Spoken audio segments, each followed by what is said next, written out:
10 times lossless zoom. That was back in about May or April. Now we have this guy. Let's go check out what they did throughout this past half a year. It has a 6.5-inch AMOLED display with a crazy 93% screen to body ratio. But what's really impressive here is that they've managed to incorporate more into this smaller phone body. The Reno 2 looks and feels much more premium compared to before. I actually thought it feels pretty small in my hands, which is insane. They've extended the design philosophy from its predecessor, keeping the cameras tucked inside the glass back with no protruding modules. The curved glass back is pretty prevalent now. We're seeing this from OnePlus, OPPO, Vivo, Xiaomi, So it's not surprising OPPO went for another curved glass back design again. I like this radiant circular ring that glows as it catches light. It's pretty neat and futuristic touch, I'd say. Oh, and also the words on the back actually changed. Now it says designed for Reno. Not sure what that really means, but okay, it's kind of cool. The front camera is still encased inside that shark fin module like before. It gives the phone sort of a smoothed out feel all around. It's pretty crazy how good phones look nowadays. I can understand if you want to go without a case, but really, how often do you see people go without their case? So design-wise, not a whole lot of new changes. Biggest change is this 4 camera setup right here, and also that little blue glow we see. Comes with a 48 megapixel IMX586 as primary sensor, 13 megapixel telephoto lens, 8 megapixel wide angle, and a 2 megapixel mono lens. I was personally skeptical at first about the addition of a 4th camera lens because from my experience, a lot of manufacturers don't actually take advantage of having that 4th camera, but with the Reno, I was actually pleasantly surprised at how well it did. Here, take a look at some of these comparison shots. On the regular lighting conditions, Reno 2 is sort of exactly the same as the previous 10 times lossless zoom version. Just gonna call it Reno 1 right now.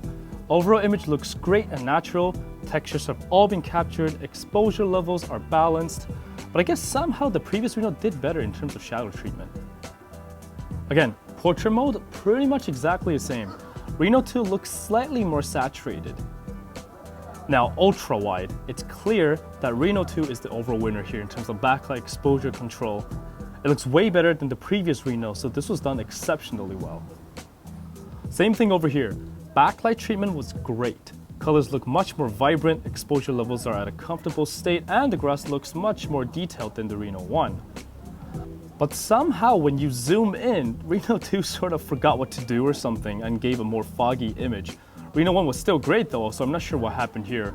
You zoom in further, the previous Reno still did a lot better. So, details within shadows look better and it just doesn't look ridiculous.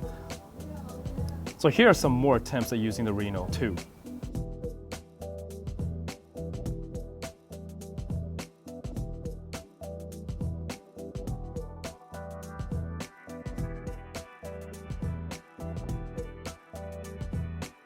Also, one of the cooler features that this guy comes with, it's its insane video stabilization. When you turn it on, it's almost like a DJI Ronin series drone. Look at that. It's pretty stable, isn't it?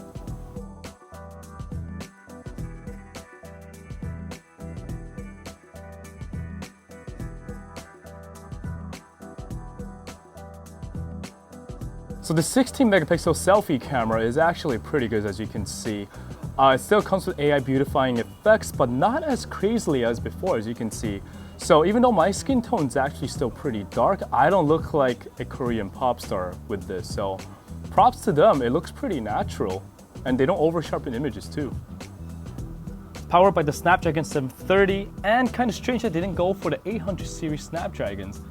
I don't know, but anyway, I haven't had any lag so far, so it may be because it's a new machine, but I do feel like the 730 is quite enough to handle day-to-day tasks and running lots of apps in the background too. So after gaming on this thing for a while, it was pretty smooth overall. The FPS was pretty constant. I didn't get any lag spikes here and there. But I did get that heating issue that I always mention with a lot of phones, because even though they mentioned they have liquid cooling or some kind of cooling, hyper cooling, whatever cooling, the heating issue is still there. I love how big, battery capacities are coming to these days. 4,000 milliamp hour battery. It feels so great to have that extra juice and a slow battery drain. Just watching videos at 1080p for about 2 hours on maximum brightness is nothing. The battery dropped about 8% more or less, a little better than the Reno 1, so it's pretty great. And coupled with that, OPPO's new VOOC Charge 3.0 is pretty blazingly fast. I mean, from 9% to 80% in 45 minutes, guys. I'm always impressed by the charging speed and the battery capacity that we're having these days, but it's also kind of scary to think about how fast we're charging. You don't know if it's gonna explode like the Samsung Galaxy, whatever. So anyway, as well, it comes back with a headphone jack. Yay! Somehow it's also a feature now. Great. The Reno 1 didn't have it, so it's pretty great that they also slimmed the body down and had a headphone jack. Right, if you guys are wondering, these that I'm wearing right now, these are OPPO's new Bluetooth headphones that are retailing at about 599 yuan, so about $85 US, same as the OnePlus Bluetooth wireless. And they're pretty great. They're called the Anko Q1s. What should I tell you guys? Besides the fact that you can't use them when they're charging, the sound quality is actually pretty nice. It doesn't have the strongest basses, but the mids and highs are pretty crisp and well defined. And also when you're listening to music, it has a good depth and layer to the different sound channels, so that's pretty fantastic from them. Now the noise canceling on these guys they're pretty good for their price, but if you're comparing to something like the Bose QC30s, can't really do that because these are still shy of that. You still have to turn the music up to a good volume before you can start feeling the magic of the noise canceling. But again, these are priced at about $85 compared to the $300 of the Bose QC30. So there's that big, if you're on a tight budget, you might want to go for these because they're actually pretty good. Even though it's only been a few months since they last released the Reno, this one was still pretty great. I thought the big changes were really logical and they were helpful. It makes the phone a lot better. All right, so that's about it for the Reno 2.